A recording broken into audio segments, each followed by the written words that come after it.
Hi everyone. In this video you will learn how to flip an image on hover using CSS.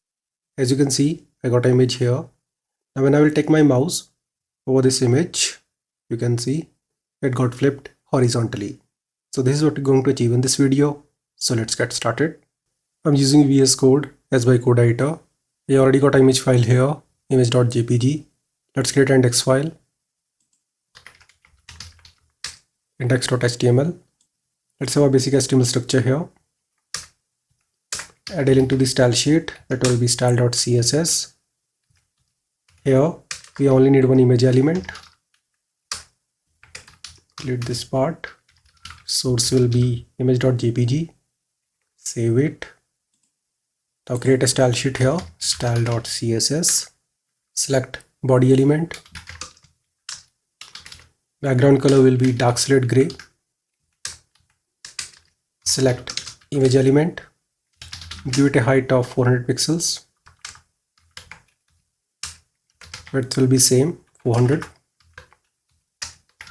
display will be block, margin will be 0 and auto,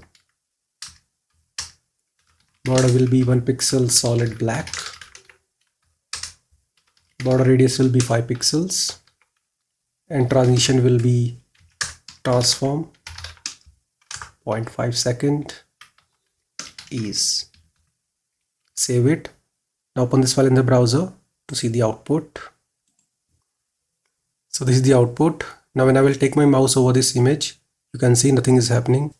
To have that flip effect, you need to utilize the hover class along with transform property. So let's go to code editor. Here select the image element with sudo class hover, and here we'll use transform property. You need to call the scale x function and pass -1 to flip it horizontally. Save it. Now go to browser. Now take your mouse over the image and you can see it got flipped horizontally. In a similar way, you can flip it vertically. Instead of scale x, make it scale y. Save it. Go to browser. Now take your mouse over the image and you can see it got flipped vertically. So I hope you understood how to achieve this. See you in the next video. Have a nice day.